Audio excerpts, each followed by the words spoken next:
Hey, beautiful people, beautiful. I can't even say the word beautiful.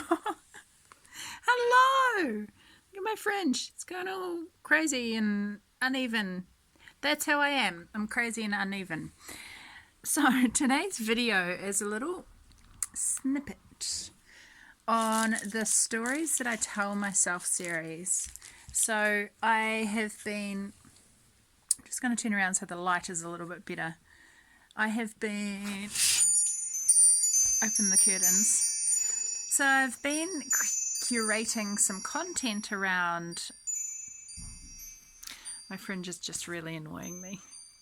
I've been curating some content around the stories that we tell ourselves as online entrepreneurs, as women in business, as digital content creators, as people that are just aspiring to live your life aligned and according to you, right? And so I've been curating some content, and I've been feeling into all of the stories that I've told myself over the years. And I continue to tell myself too. Some of the stories I still haven't managed to shift yet, fully shift out of. But it's a work in progress, right? And so I've been curating this content around the stories that we tell ourselves in the hopes that the content will highlight to you or remind you to work on your shit, right? To work on the stories that you're telling yourself and shift out of that so you can actually create the kind of life that you want, the kind of business that you want, the clients that you want to be attracting in, the way that you show up if you want life to be easy and in flow and in alignment, all of these different things. In order to get that, we have to change and shift the stories that we might be telling ourselves, because when we continue to do the same thing and try and solve problems and address things with the same mindset, the same beliefs, etc., then you're going to continue to come across the same obstacles or hurdles. So if you feel like you haven't been really getting anywhere on your journey and you're feeling in the same spot, then this could be one of the reasons why, right? So one of the stories that I wanted to highlight today was a story that I've told myself, but also one in which I've seen from other women out there in the world who are wanting to build their business, right? Who are entrepreneurs that want to develop their business. And one of the stories, especially for coaches, is what if I don't meet my clients' expectations? What if I fail to produce an outcome? And I wanted to address this today and say a few things about that. It's written in this post too, attached to this video. If you're much more of a reader person, you can go read it. But my feelings and thoughts on the matter are this.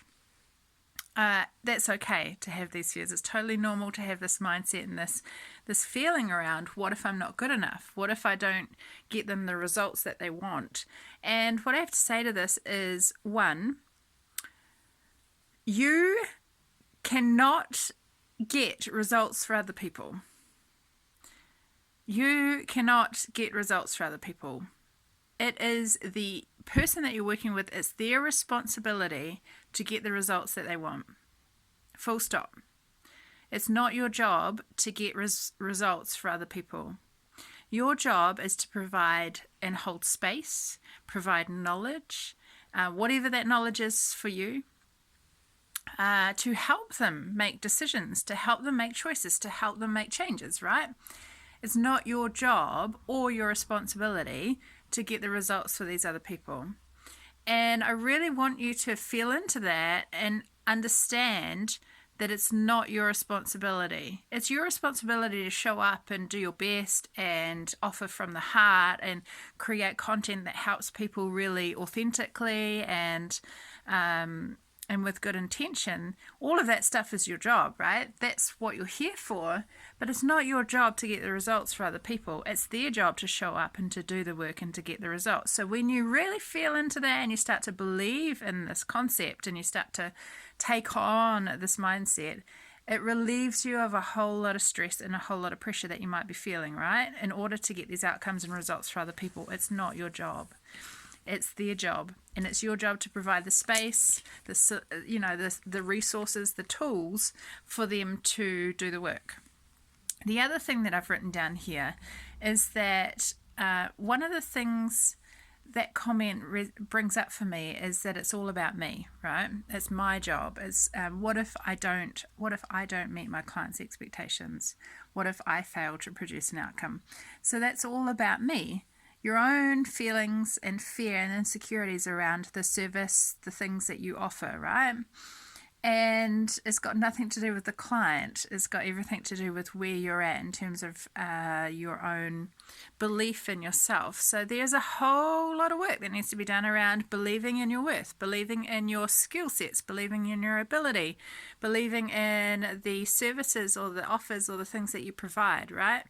And really fully, energetically getting behind that belief and showing up from a place of full ownership of the skills, of the qualities, of the stuff that you believe to be amazing about what you offer, right? So that's one aspect. The other aspect that I've written down is actually when we show up and this is what I've written. Some things that will happen when you address fear around expectations is that if you show up authentically in all ways in your business, if you show up 100% as you, with your quirks, with all of the aspects of you that you bring to the table, there's no doubt in my mind that the people that are attracted to that and resonate with that will in fact come and work with you, right? So if you're showing up in a way that has clear expectations, clear standards energetically, if you show up in a way that has clear boundaries, you know your worth, you know your expectations, you know what you're after, you know what you're looking for within other people and within the clients that you want to work with, their energy, their frequency, their state of being, their mindset, the things that they accept and don't accept. If you show up from a place of expectation like that, then there's no way that you can let down a client that you work with. There's no way that you can feel like you let down a client because they are basically, you are projecting the expectation and the outcome that you want to work with, right? And when you show up from a place of authenticity and from owning who you are and how you show up in the world and your beliefs and leading from the place of heart, then you're likely to attract people that are very similar to you, that are needing help with the solution that you're providing, right? So when you go about doing business and showing up in a way like this, then you're also clearly communicating your standards and clearly communicating the things that you need, desire, and want in a client that you're about to work with. And so when you're showing up in this manner, again, it's hard, if not impossible, to have the pressure of this mindset or this story. What if I don't meet my clients' expectations? Because they're people, right? You're showing up as an authentic person. They are a person that will understand. If that's how you are, you know, you're going to get that back. So there's no pressure around fulfilling expectations. There's no pressure around producing an outcome because one, they're responsible for their outcomes, and two, you've clearly communicated your expectations, your standards, and your energetic boundaries. So that's my little waffle today. I've been going on for more than enough time. Go ahead, read the post, and I hope this has helped you shift out of the state of fear around this mindset. What if I don't meet my clients' expectations? Well, if you continue to believe that, then that's likely the outcome you're going to get. Go ahead, mull over my words, feel into the outcome and the results you want, and I'll see you in the next video. Remember, the time is now. Rewrite your reality. Live your life well lived, and I'll talk to you soon. Ciao.